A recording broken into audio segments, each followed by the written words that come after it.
We are Mike and Jeannie, and we restore old houses. In 2021, we moved to South Carolina and bought a 120-year-old Victorian house. Follow along as we put the polish back on this Victorian masterpiece. Welcome back to another episode of 1834 Restoration House, where we show you a Victorian house being restored. So it's October, and a couple of weekends back, we decided to throw a ghost story into one of our videos as an experiment, and you guys absolutely loved it. So we came back last week and we did another one, only this time we wrote our own because we couldn't find one that we liked. So we took a stab at writing, and we really didn't know how well it would be received, but from looking at the comments, you guys love it. So we appreciate that. Thank you very much. And we'll continue doing this through the month of October. Many of you have asked about canning my soups and how I go about it. So yes, we will put out videos. It'll be sometime in the middle of the week because it needs to be its own video. I can't just show you everything in about 2 minutes. So that'll be coming probably in a couple weeks, as I still have to get all the ingredients. Several months back, we had a couple of live streams, and at that point we asked you, what do you guys want to see out of the channel? What do you want us to do? And one of the things that came out of that was a lot of people asked for channel branded merchandise to help support the channel. And so what we did was we got this mug that looked really good. It's a kind of a 1920s style campfire mug, and I did a mock-up with the computer and pasted it on here. And then it sat for a while, and then we went through the whole house hunting process, and then finally we bought the house. We were so busy and couldn't do anything about it. But I'm pleased to announce that we now have the real thing. The 1834 Restoration House Campfire coffee mug. It has a black rim, it has black speckles on white, and our logo. And we have these now. We're trying to figure out how to get them shipped properly and get them set up on a web store so that you can actually purchase these things. It's just a fun addition to the channel. I think you guys will like them. One more thing we'd like to talk about before we get started for the day is the subscriber count on the channel. We are really close to 10,000 subscribers. That's a big milestone in the YouTube world, but we think we should commemorate that somehow. How should we do it? We have a couple ideas, but you guys are a part of this family. What do you think we should do to commemorate it? Give us some ideas. Yeah, is there something here that you'd like to see us do, or some special thing that you think would be really cool? Yeah. I don't know, maybe you want to see one of our Super 8 films or something like that. We really don't know, but we're open to suggestions, and leave your comments below, and we'll do something. A couple of weeks ago, we took out a post office box so that we could send you guys stuff like prizes and coffee mugs and whatever else we might come up with in the future. But occasionally, something comes back from you guys, and I have a couple of items I'd like to show you real quick. We got a really nice card from one of our viewers, Pam, in Pennsylvania, and she talked about the channel and how much it means to her, and she also enclosed a couple of photographs of some doll houses that she had built, so thank you very much, Pam. And another viewer, Susan from Canton, Ohio, sent us this really nice book on how to make old-fashioned maple syrup. If we ever get back to the Northeast where there's plenty of sugar maple trees, we'll definitely put this to use.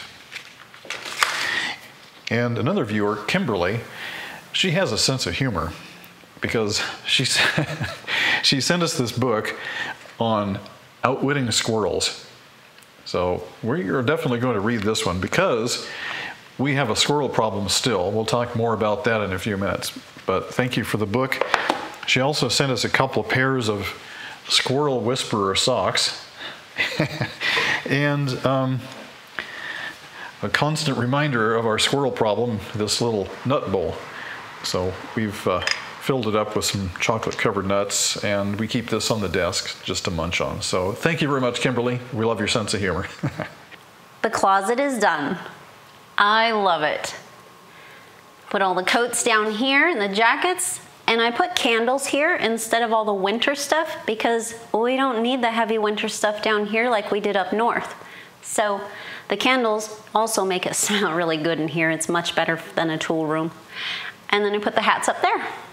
The new shelf unit, it's exactly the same as the other one. Let's put it together.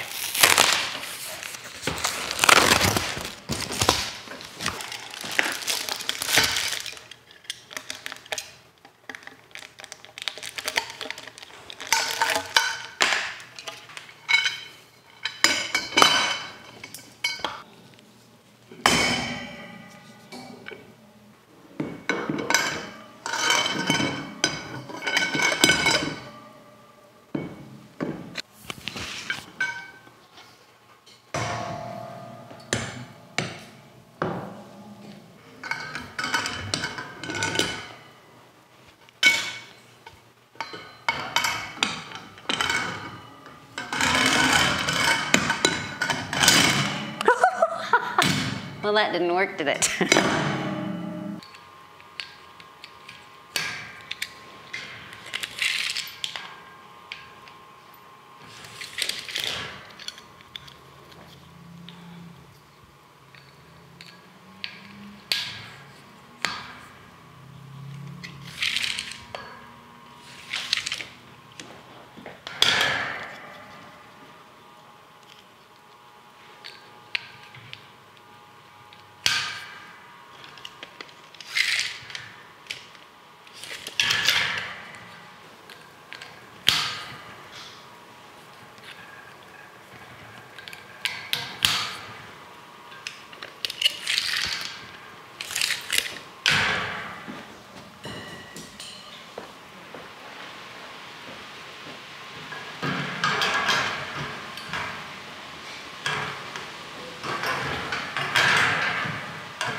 Now that we got that all done and put together, it's time to transfer some of that so we can move it over here.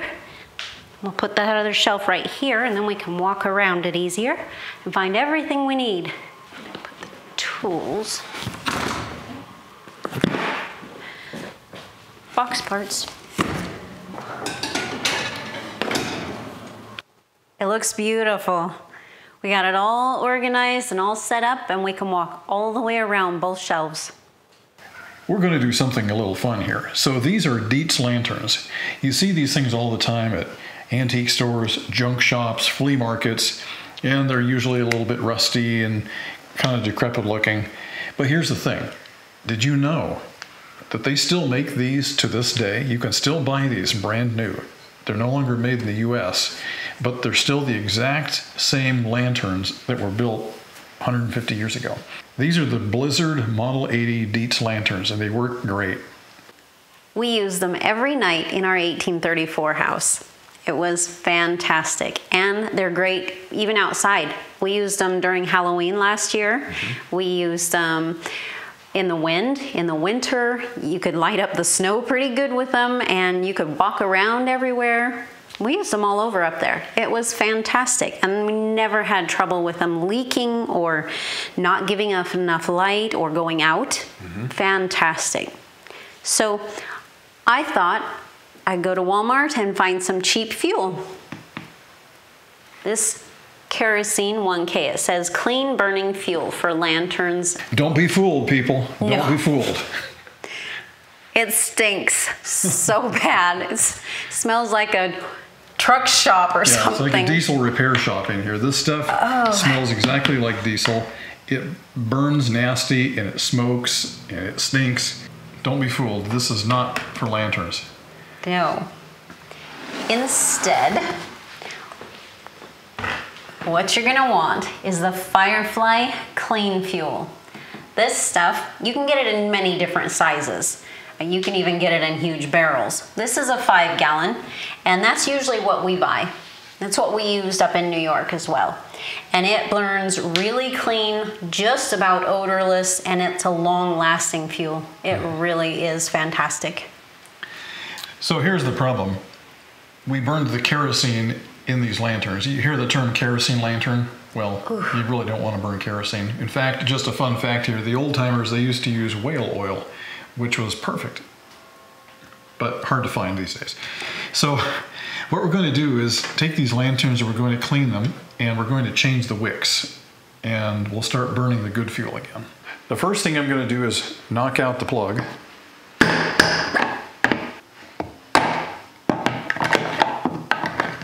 This thing comes with a spout, so we'll go ahead and screw that in.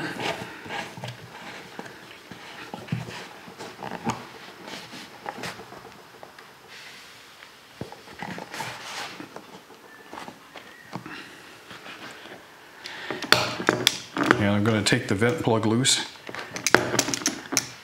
They put this thing on super tight at the factory so it doesn't come off. Okay, that's loose. I'll go ahead and put it back on for now. Hand tight. First, let's take out the globes.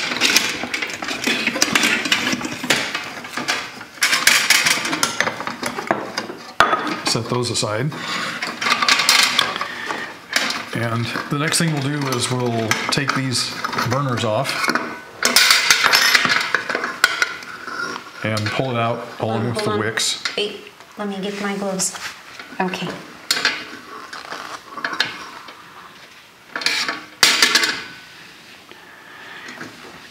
The reason we're doing this is because the wick is saturated with kerosene and it will take a long time to get rid of that. So we're going to go ahead and replace the wicks.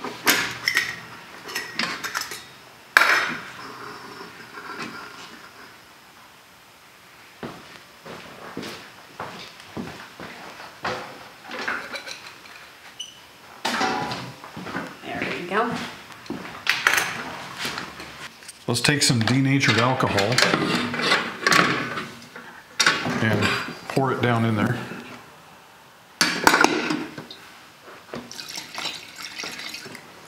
You don't need a whole lot, just a little bit.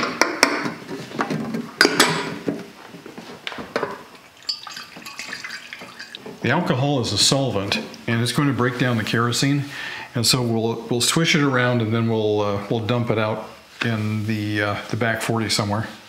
This little object on my hand is the actual burner, and it's designed so that cold air will come up from underneath and go racing through these little holes here, and it gives it just the right amount of air to burn the perfect flame. So Jeannie has a roll of wick, which, yes, you can still buy wick. Yes, you can, and you can buy it in large amounts. Yeah, they have wide wick for the large lanterns like this. They also make the smaller wick for the smaller lanterns. Okay, next we take the wick and we put it into the narrow end, and then start turning the knob. And there's a wheel in there that will grab hold of it and pull it up. And we'll let it go about 2 inches out. It's not really critical. We usually trim ours about every 2 to 3 days if you're using it daily.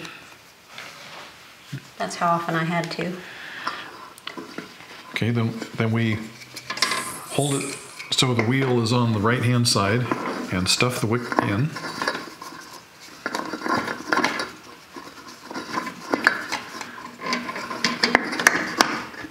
Put it right about there maybe. And then take the cap, put it on top.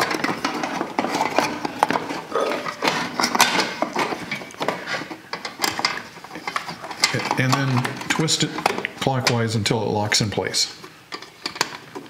And everything should be firm.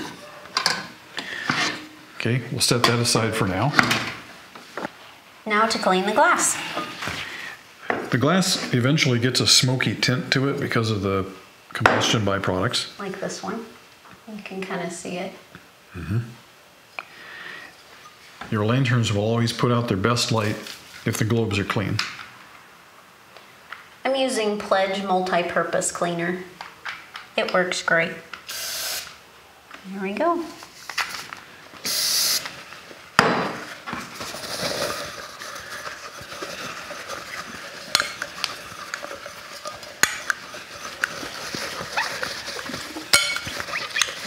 The soot builds up on the outside. The only thing you really have to worry about on the outside is just dust. And fingerprints. And fingerprints. We'll run the wick down to about flush with the top here. Put the bail over on the front side. Now take your freshly cleaned glove, put it in the wires, fold it down, lift up on the top, and then set it down on there. Make sure it locks in all the way down. Sometimes it doesn't quite, and then suddenly it'll snap and scare you. And it could break the glass too, so do be careful with that. Yep. It's always easier to use a small container when filling lanterns. So I'm going to transfer some of this oil into this bottle.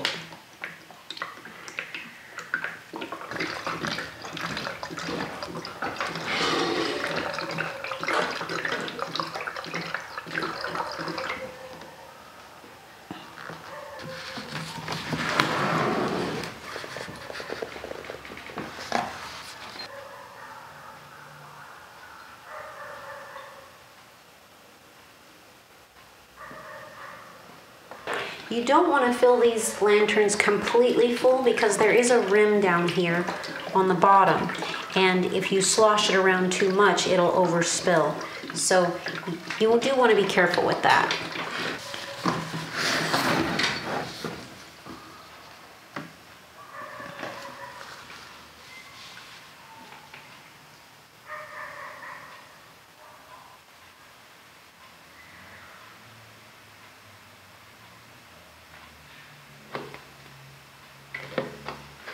The wicks are dry, so they need a little bit of time to soak the oil up, so we're going to let them sit for a while and then we'll come back.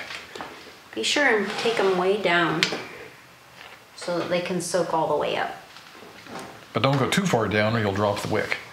That's true. And then you'll have a mess. Yes. All right, that's it for the oil lamps. They are ready to go in about 20 minutes. Now we're gonna light them.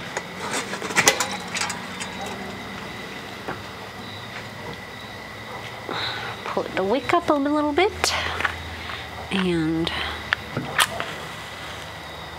dip. There we go. It's that one. Put it down a little.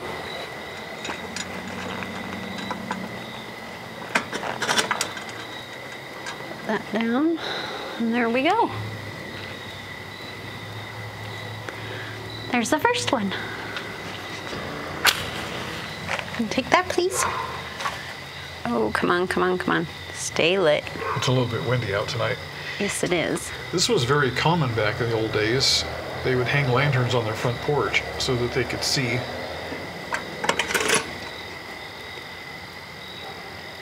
There we go. And there you go. We have a really nice warm light out here. Yes. If it wasn't for that big street light over there, it probably would be a lot nicer out here with the two lanterns. But modern technology always seems to get in the way. Indeed. That's beautiful. Yep. On Halloween night, we'll do the same thing so that the kids can come up to the house and see it in its true Victorian form. Oh, yeah. It's cold out tonight.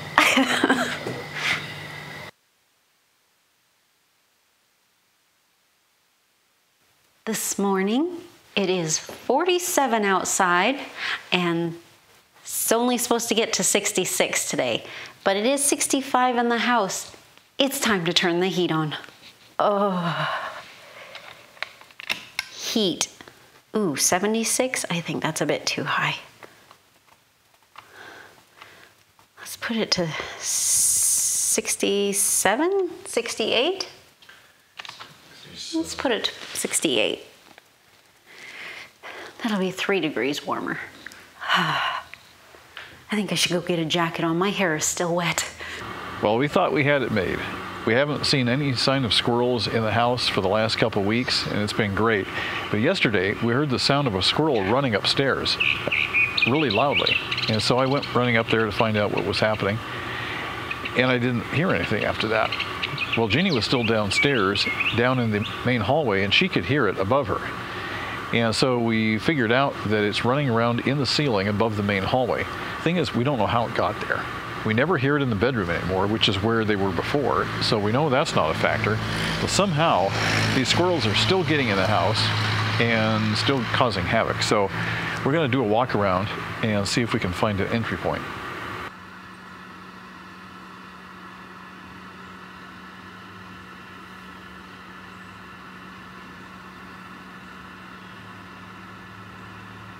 There was nothing obvious on that side of the house. Now we're looking at the back side, and I'm looking up under the eaves. I'm looking for any places where there's a hole or any place where a squirrel can get in. If you look up there, you can see where the squirrels were getting in before, and we had the squirrel trap. But we've taken the trap out and we closed that up with hardware cloth, so that's good. But looking up at the eaves, I don't see any place where a squirrel can get in. If you look up at the top of the chimney, you can see a couple of bricks missing up there.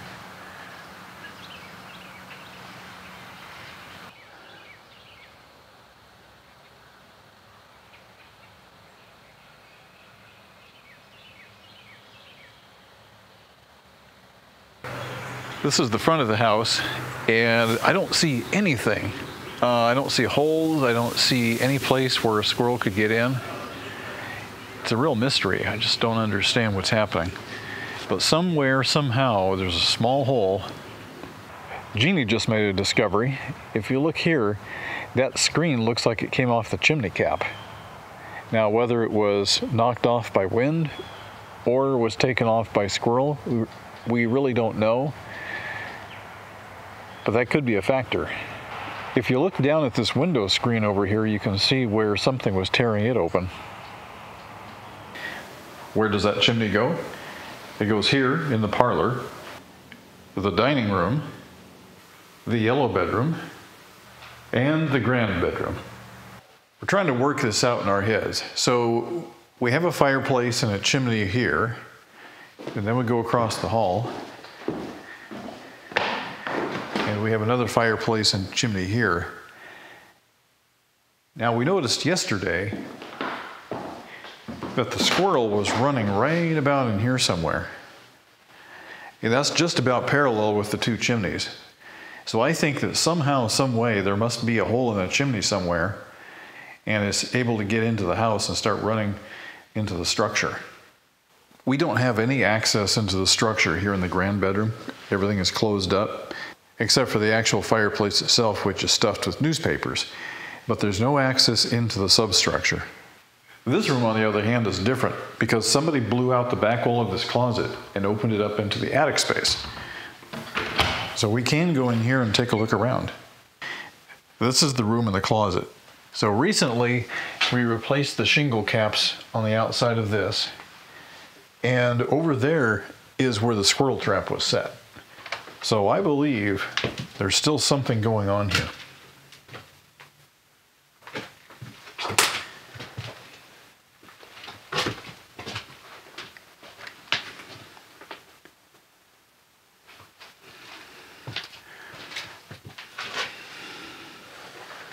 That's kind of interesting.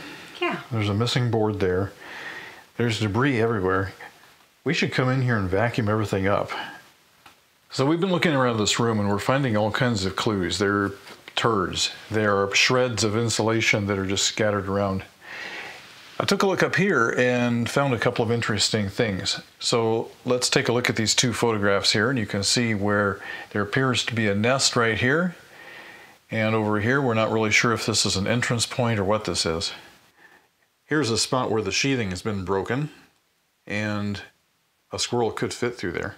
What's this over here? That's not air conditioning ducting, but that is one corner that we had to repair where squirrels were getting in. Here's a place where the ceiling boards have come down for some reason. And here's another one. When I look up at the side there with a flashlight, I see bits of insulation. This is what I'm talking about. There are shreds of insulation all over the place, just like that, and they're scattered every which way. As part of the squirrel hunt, I did a full inspection of the attic. It's the first time I've been up there since we moved in, and I found a couple of interesting things. There is indeed a freeway that goes from top to bottom where anything that gets in there has free run of the house. I also found two places where squirrels are getting in. So if I can draw your attention to the roof for a second, there's one up here, and it's behind the gutter. It's not visible from the ground or even from up there, but you can see it from inside the attic. Here's the second spot. This is a valley where the two parts of the roof come together. When the roofers built this, they didn't lay the flashing all the way down, and they left a gap there, and squirrels can get in. In fact, we've seen evidence up there that squirrels have been running around. Several episodes back, we cut down these trees because they were in the way, and look how much they've regrown just in a few weeks' time. And last night we took our kerosene and alcohol concoction that we used to clean our lanterns, and we just kind of dumped it all over this stuff. But look what happened. Overnight, so doing a little research, I discovered that this stuff will kill trees. So I think this is a good way to get rid of a little bit of it.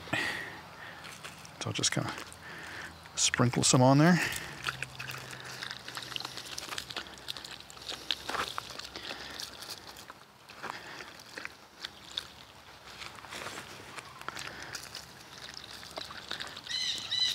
Just like that.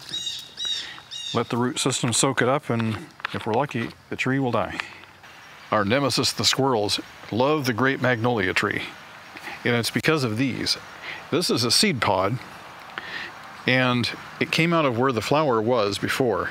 We used to have these big, giant magnolia flowers, and after they fell off, it formed these seed pods, and over the summer, it's been growing these beautiful red seeds. If you take these and refrigerate them for a few months over the winter and then plant them, you too could have a great magnolia tree just like this. We have about 5 to 10 more years on the roof. It's 10 years old, but clearly it wasn't well done, and it does have some issues. The fascias are rotted, and it does need some work. So next time the roof comes off of there, we plan on rebuilding all the fascias that need it and restoring the rest. But it's going to be really important going forward to keep the squirrels out. But in the meantime, what we'll do is we'll trap what we have, and then we'll close up the openings with hardware cloths so no more can come in. And that should stop it, hopefully. This house is 120 years old. Its electrical system is 60 years old. Sometimes the lights will flicker and they get brighter, and that's not good. That means that somewhere there's an electrical connection problem. We don't know where it is. The fact that it's 60 years old makes me quite concerned, and so we're planning on doing something about it. Here's what I'd like to do. I would like to put a new meter and electrical panel over here, and then have the utility come in and do a new drop over here, and that will convert this from a 100 amp system to a modern 200 amp system. The new breakers are great because they have arc fault, they have ground fault, and they're of modern technology, and they work so much better. And then we can start getting rid of the old electrical. But in the meantime, what we'll do is we'll connect from the new panel to the old panel and make that a sub panel. And then over time, we can start walking circuits over to the new panel.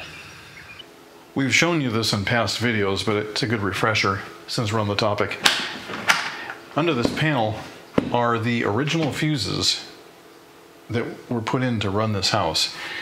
We have knife switches. We have open contacts. I could just reach in there and zap myself if I wanted to. I don't.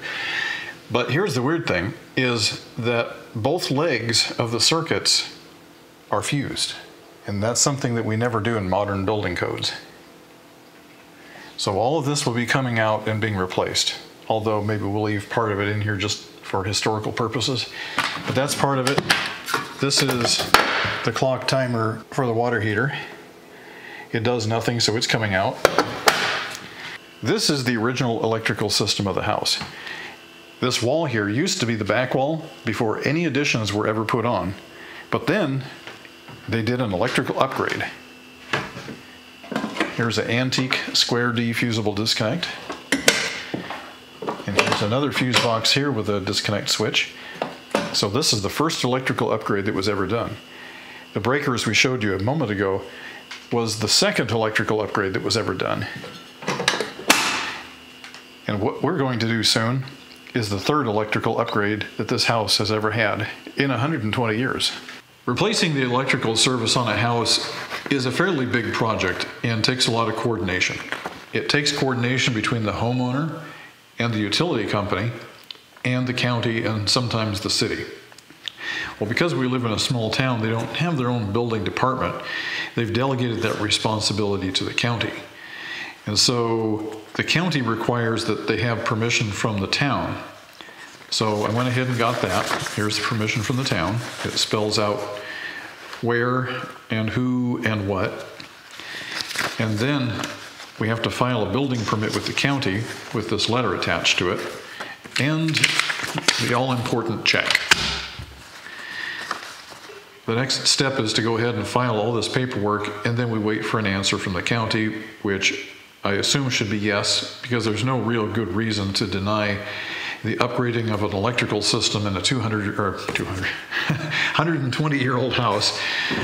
That can only be a good thing. So we'll send this in Monday, and hopefully we'll have an answer back in a week or two, and we'll let you know what happens.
This is the month of October, a month when there's a chill in the air, when leaves dry up and fall off, and then later go skittering down the street in the winds of October.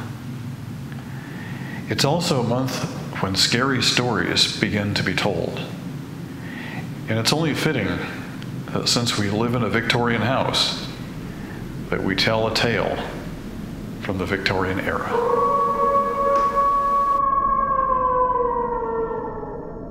Tonight's tale, The Signalman by Charles Dickens.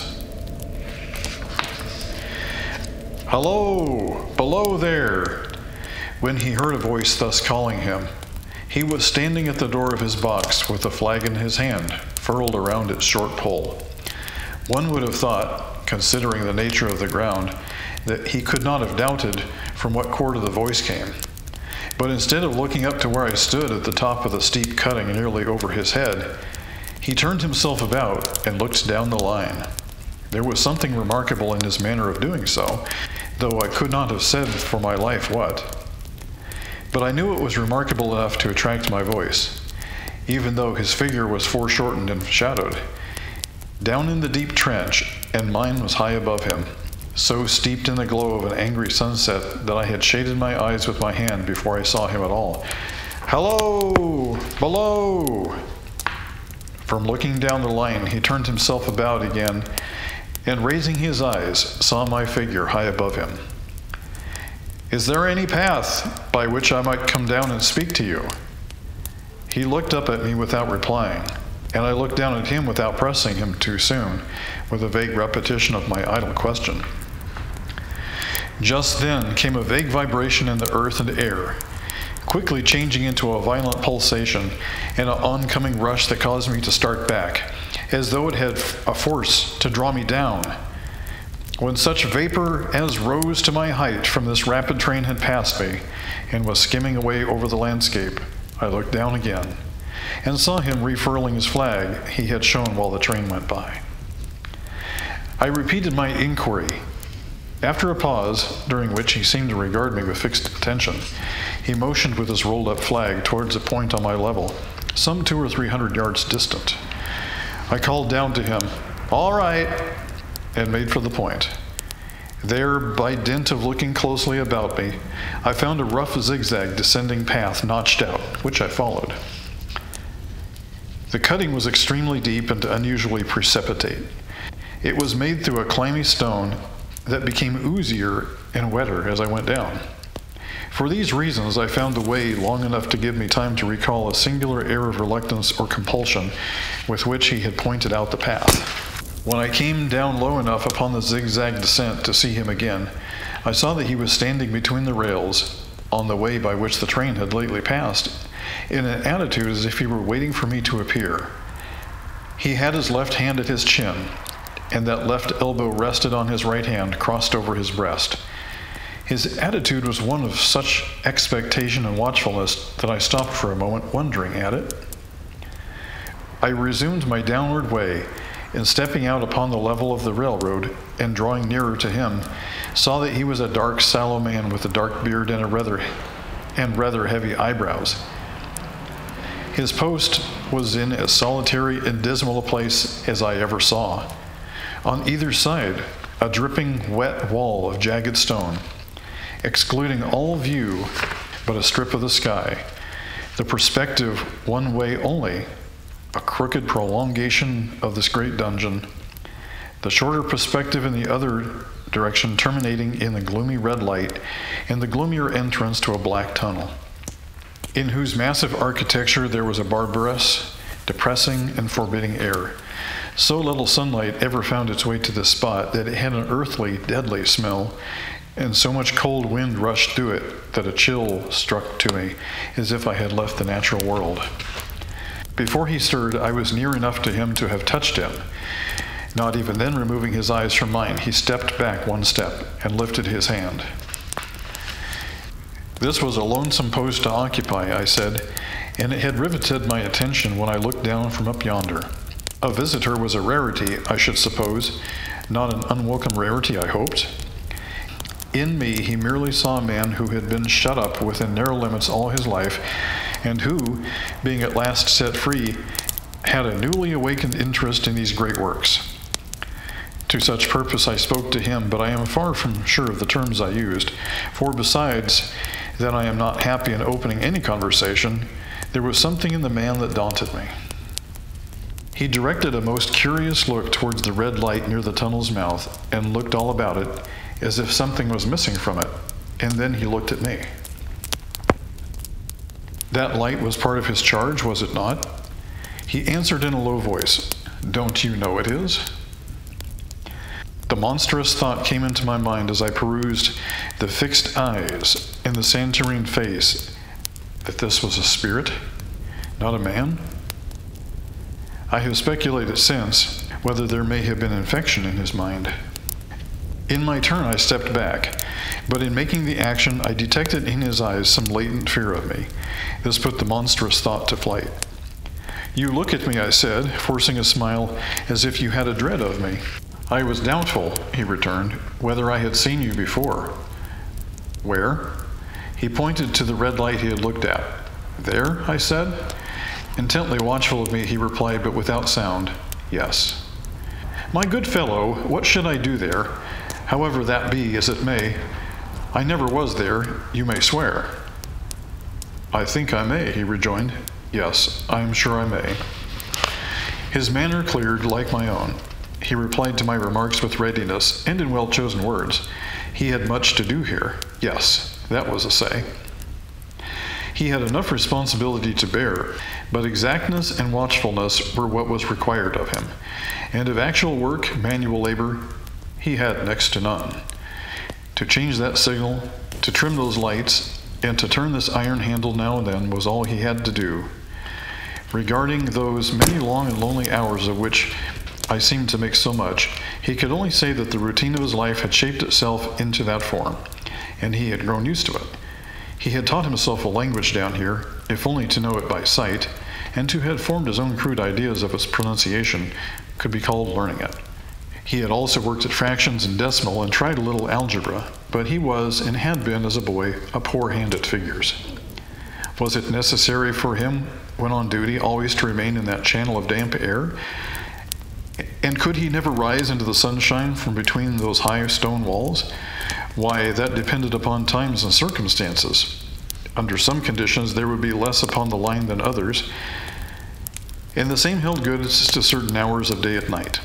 In bright weather, he did choose occasions for getting a little above these lower shadows, but being at all times liable to be called by his electric bell, and at such times listening for it with redoubled anxiety, the relief was less than I would suppose. He took me into his box where there was a fire, a desk for an official book in which he had to make certain entries, a telegraphic instrument with its dial, face, and needles, and the little bell of which he had spoken.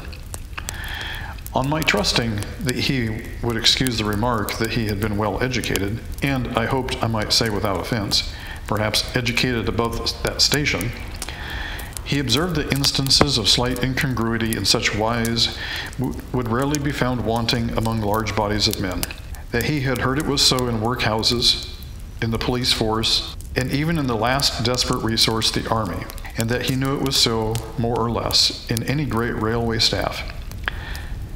He had been, when young, if I could believe it, sitting in that hut, he scarcely could, a student of natural philosophy, and had attended lectures, but he had run wild, misused his opportunities, gone down, and never risen again.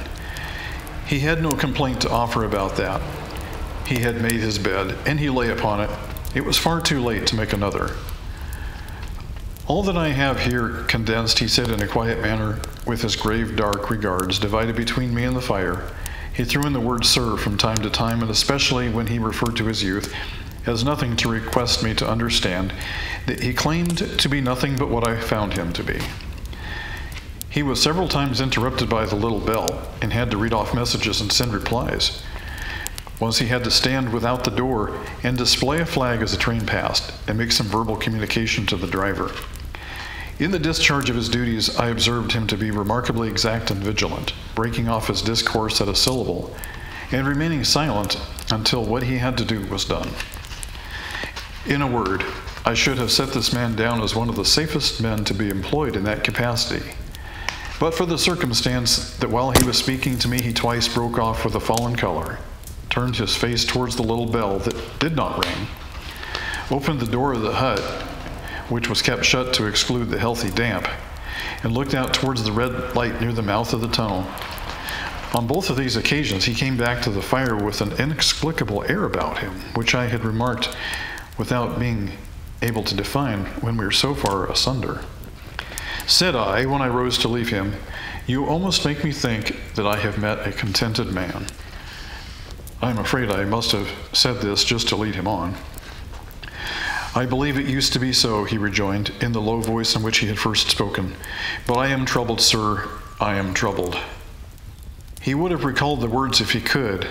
He had said them, however, and I took them up quickly. "With what? What is your trouble?" "It is very difficult to impart, sir. It is very difficult to speak of. If ever you make me another visit, I will try to tell you." "But I expressly intend to make you another visit. Say, when shall it be?" "I go off early in the morning, and I shall be on again at 10 o'clock tomorrow night, sir." "I will come at 11. He thanked me and went out the door with me. "I'll show my white light, sir," he said in his peculiar low voice, "till you have found the way up. When you have found it, don't call out. And when you are at the top, do not call out." His manner seemed to make the place strike colder to me, but I said no more than very well. "And when you come tomorrow night, don't call out. Let me ask you a parting question. What made you cry, 'Hello, below there,' tonight?" Heaven knows, said I. I cried something to that effect. Not to that effect, sir. Those were the very words. I know them well. Admit those were the very words. I said them, no doubt, because I saw you below. For no other reason? Well, what other reason could there be? You had no feeling they were conveyed to you in a supernatural way? No. He wished me good night and held up his light. I walked by the side of the downline rails with a very disagreeable sensation of a train coming behind me, until I found the path. It was easier to mount than to descend, and I got back to the inn without any adventure. Punctual to my appointment, I placed my foot on the first notch of the zigzag next night as the distant clocks were striking 11. He was waiting for me at the bottom with his white light on. I have not called out, I said, when we came close together. May I speak now? By all means, sir. Good night, then, and here's my hand. Good night, sir, and here's mine. With that, we walked side by side to his box and entered it, closed the door, and sat down by the fire. I have made up my mind, sir, he began, bending forward as soon as we were seated, and speaking in a tone but a little above a whisper, that you shall not have to ask me twice what troubles me. I took you for someone else yesterday evening. That troubles me. That mistake? No. That's someone else. Who is it? I don't know. Like me? I don't know. I never saw the face. The left arm is across the face and the right arm is waved, violently waved this way. I followed the action with my eyes, and it was the action of an arm gesticulate with the utmost passion and vehemence. For God's sakes, clear the way! One moonlit night, said the man. I was sitting here when I heard a cry. Hello, below there! I started up, looked from that door, and saw the same someone else standing by the red light near the tunnel, waving as I just now showed you. The voice seemed hoarse with shouting, and it cried, Look out! Look out! And then again, Hello! Below there! Look out! I caught up my lamp, turned it on red, and ran towards the figure, calling, What's wrong? What has happened? Where? It stood just outside the blackness of the tunnel. I advanced so close upon it that I wondered at its keeping the sleeve across its eyes. I ran right up to it and had my hand stretched out to pull the sleeve away when it was gone. Into the tunnel, said I? No. I ran on into the tunnel. 500 yards, I stopped and held my lamp above my head. I saw the figures of the measured distance and saw the wet stain stealing down the walls and trickling through the arch. I ran out again faster than I had run in, for I had a mortal abhorrence of the place upon me. And I looked all around the red light with my own red light, and I came up the iron ladder to the gallery atop of it. And I came down again and ran back here. I telegraphed both ways. An alarm has been given. Is anything wrong? The answer came back both ways. All well. Resisting the slow touch of a frozen finger tracing out my spine, I showed him how this figure must be a deception of his sense of sight, and how the figures originating in disease of the delicate nerves that minister to the functions of the eye were known to have troubled patients, some of whom had become conscious of the nature of their affliction, and had even proved it by experiments upon themselves. As to an imaginary cry, said I, but do listen for a moment to the wind in this unnatural valley while we speak so low. Listen to the wild harp it makes of the telegraph wires.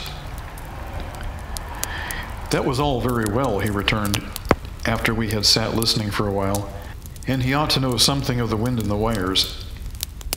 He who so often passed long winter nights here, alone and watching, but he would beg to remark that he had not finished. I asked his pardon, and he slowly added these words, touching my arm. Within 6 hours after the appearance, the memorable accident on this line happened, and within 10 hours the dead and wounded were brought along this tunnel over the spot where the figure had stood. A disagreeable shudder crept over me, but I did my best against it. It was not to be denied. I rejoined that this was a remarkable coincidence, calculated deeply to impress his mind, but it was unquestionable that remarkable coincidences did continually occur, and they must be taken into account in dealing with such a subject. Though, to be sure, I must admit, I added, that I thought I saw that he was going to bring an objection to bear upon me. Men of common sense did not allow for much coincidence in making the ordinary calculations of life. He again begged to remark that he had not yet finished. I again begged his pardon for being betrayed into interruptions. This, he said, again laying his hand upon my arm and glancing over his shoulder with hollow eyes, was just a year ago. 6 or 7 months passed, and I had recovered from the surprise and shock when one morning, as the day was breaking, I, standing at the door, looked towards the red light and saw the specter again. He stopped with a fixed look at me. Did it cry out? No, it was silent. Did it wave its arm? No, it leaned against the shaft of the light with both hands before its face like this. Once more I followed his action with my eyes. It was an action of warning. I have seen such an attitude in stone figures on tombs. Did you go up to it? I came in and sat down, partly to collect my thoughts, partly because it had turned me faint. When I went to the door again, daylight was above me, and the ghost was gone. But nothing followed? Nothing came of this? He touched me on the arm with his forefinger twice, or thrice, giving a ghastly nod each time. That very day, as a train came out of the tunnel, I noticed at a carriage window on my side what looked like a confusion of hands and heads, and something waved. I saw just in time to signal the driver, "Stop!" He shut off, put his brake on, and the train drifted past here, 150 yards or more. I ran after it, and as I went along, I heard terrible screams and cries. A beautiful young lady had died instantaneously in one of the compartments, and was brought in here and laid down on the floor between us. Involuntarily, I pushed my chair back as I looked from the boards at which he pointed to himself. True, sir, true, precisely as it happened, so I tell it to you. I could think of nothing to say, to any purpose, and my mouth was very dry. The wind in the wires took up the story with its long, lamenting wail. He resumed.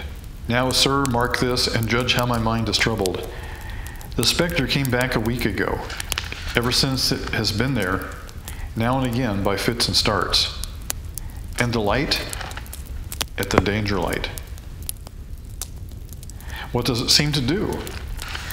He repeated, if possible with increased passion and vehemence, the former gesticulation of, "For God's sake, clear the way." Then he went on. I have no peace or rest for it. It calls to me for many minutes together in an agonized manner. "Below there! Look out! Look out!" It stands waving to me. It rings my little bell. I caught at that. Did it ring your bell yesterday when I was here as you went to the door? Twice. Why, see, said I, how your imagination misleads you. My eyes were on the bell and my ears were open to the bell, and if I am a living man, it did not ring at those times. No, nor at any time, except when it was rung in the natural course of physical things by the station communicating with you. He shook his head. I have never made a mistake as to that yet, sir. I have never confused the specter's ring with the man's. The ghost's ring is a strange vibration in the bell that it derives from nothing else. And I have not asserted that the bell stirs to the eye. I don't wonder that you failed to hear it, but I heard it. And did the specter seem to be there when you looked out? It was there. Both times? He repeated firmly. Both times. Will you come to the door with me and look for it now? He bit his underlip as though he were somewhat unwilling, but arose. I opened the door and stood on the step. While he stood in the doorway, there was the danger light. There was the dismal mouth of the tunnel. There were the high, wet stone walls of the cutting. There were the stars above them. Do you see it? I asked him, taking particular note of his face. His eyes were prominent and strained, but not very much more so, perhaps, than my own had been when I had directed them earnestly towards the same spot. No, he answered, it is not there. Agreed, says I. We went in again, shut the door, and resumed our seats. I was thinking how best to improve his advantage, if it might be called one, when he took up the conversation in such a matter-of-course way, so assuming that there could be no serious question of fact between us that I felt myself placed in the weakest of positions. By this time you will fully understand, sir, he said. that what troubles me so dreadfully is the question, what does the specter mean? I was not sure, I told him, that I did fully understand. What is it warning against, he said, ruminating, with his eyes on the fire. And only by time is turning them on me. What is the danger? Where is the danger? There is danger overhanging, somewhere on the line. Some dreadful calamity will happen. It is not to be doubted this third time, after what has gone before, but surely this is a cruel haunting of me. What can I do? He pulled out his handkerchief and wiped the drops from his heated forehead. If I telegraph danger on either side of me or on both, I can give no reason for it, he went on, wiping the palms of his hands. I should get into trouble and do no good. They would think I was mad. This is the way it would work. Message, danger, take care. Answer, what danger? Where? Message, I don't know, but for God's sake, take care. They would displace me for sure. What would they do? His pain of mind was most pitiable to see. It was the mental torture of a conscientious man, oppressed beyond endurance by an unintelligible responsibility involving life. When it first stood under the danger light, he went on, putting his dark hair from his head and drawing his hands outward and across his temples in an extremity of feverish distress. Why not tell me where the accident was to happen, if it must happen? Why not tell me how it could be averted, if it could be averted?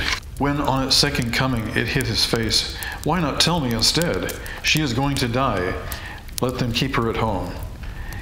If it came on those two occasions only to show me that its warnings were true and so prepare me for the third, why not warn me plainly now? And I, Lord, help me, a mere poor signalman on his solitary station.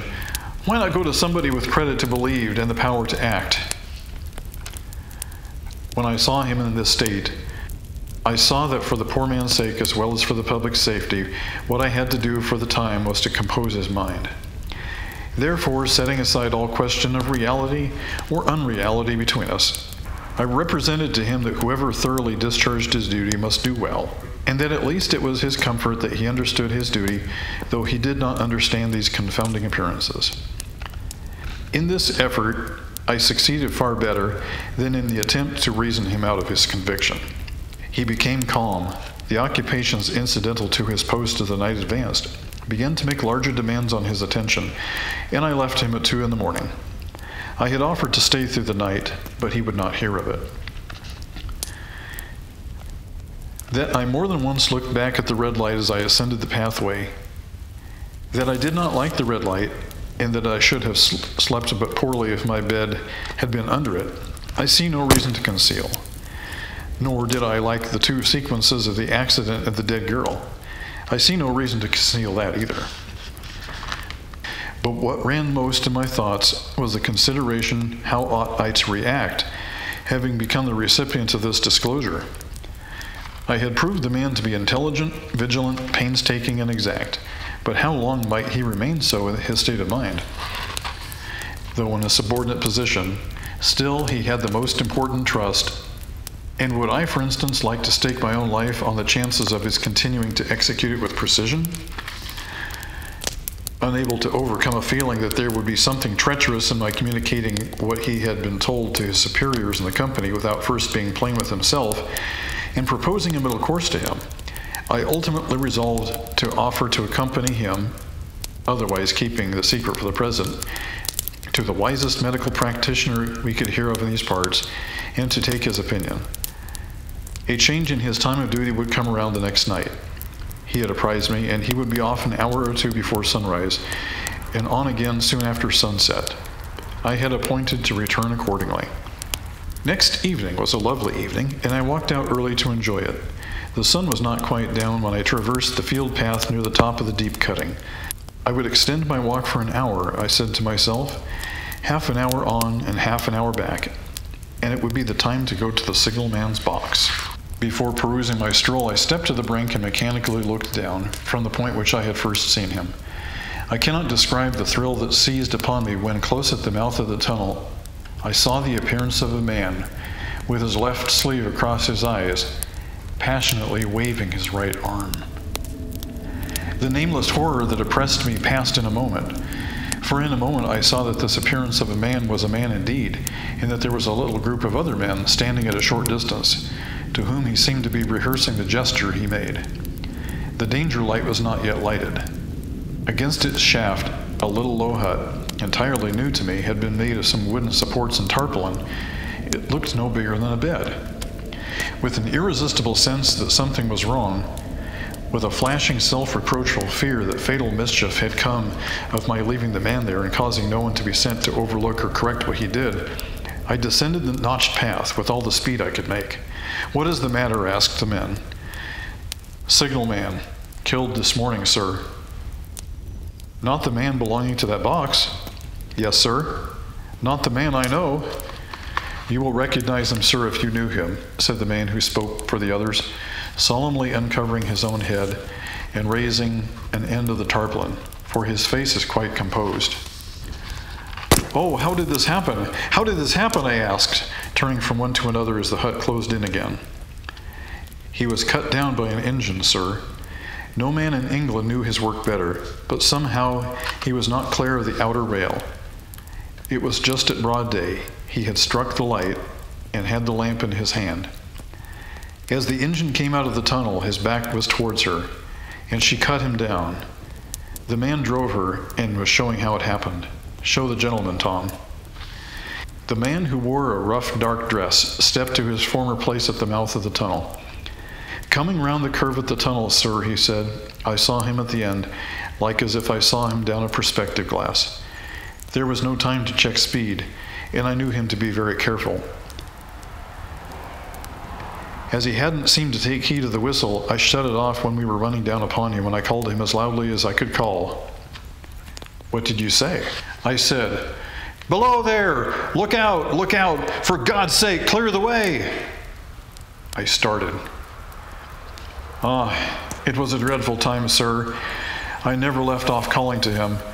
I put his arm before my eyes so not to see, and I waved this arm to the last, but it was of no use." Without prolonging the narrative to dwell on any of its curious circumstances more than any other, I may in closing point out the coincidence that the warning of the engine driver included not only the words which the unfortunate signalman had repeated to me as haunting him, but also words which I myself, and not he, had attached, and that only in his own mind, to the gesticulation he had imitated. Thank you for watching 1834 Restoration House.